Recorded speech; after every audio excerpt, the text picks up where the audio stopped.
Given a free choice, I would always use one of these silicone things rather than a wooden spoon.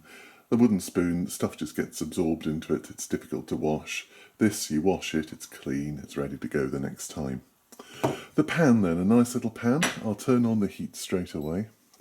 Not too high, just enough to warm the pan up. In with a tiny bit of olive oil.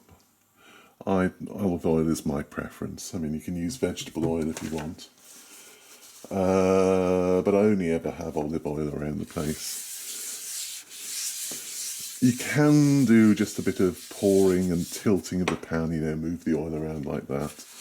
But if it's not been used for this before, you might want to give it a wipe with a paper towel just to totally cover the base of the pan. These eggs are actually medium eggs. These are actually my favourite because I always think the large eggs are just too large and have too much white compared to the amount of yolk. When you're breaking an egg, be aware that you're trying to get all the egg in the pan. So you crack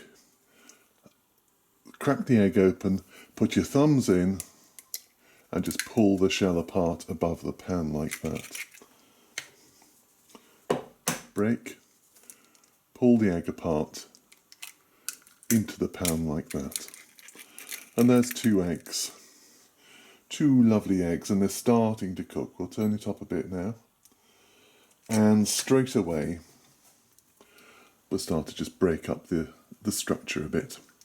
Now, lots of people, the standard way of doing this is to whisk the egg before you put it in, and whisk it so there's no structure left at all. So be aware that some people will do that. I don't like doing it. It's extra mess, extra fuss.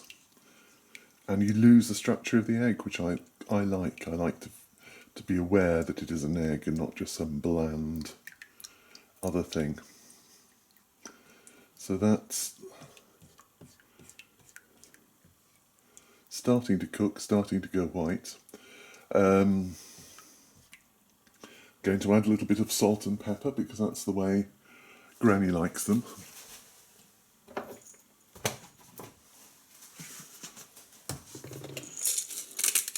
But you can add whatever you want. You can add your chili flakes. A little bit of salt. Not too much. Not good for everyone. And just keep moving it around. It will seem to stick a bit at the bottom of the pan. But you just move it around, shift it around, get it all moving. So it all cooks all the way through.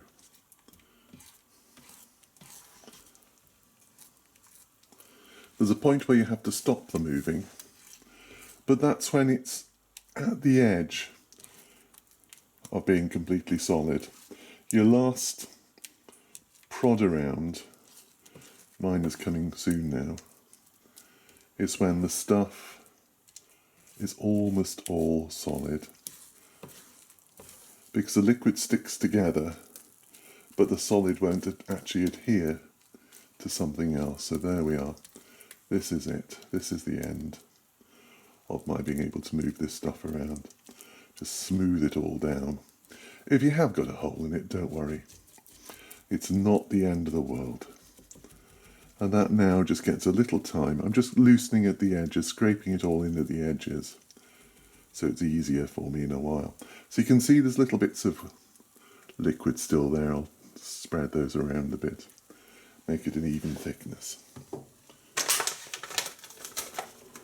What I'm going to do today, I've got a packet of cheese slices. These are great, especially if you're living on your own, because it's like little portions that you can put into sandwiches or whatever. And there's part of a slice. I've been a bit mean there, I'll put a little bit more in. All flat down on the omelette. And what we do now is one of the things we always often have to do in cooking, which is just to wait for a few moments to let it actually cook. I'm going to turn the heat up a bit, not to maximum, That will help to brown the outside a little bit. You can see there's some steam coming out from the edges there now that I've turned it up. So it is above boiling point around the bottom. And the edges, the cheese is starting to melt.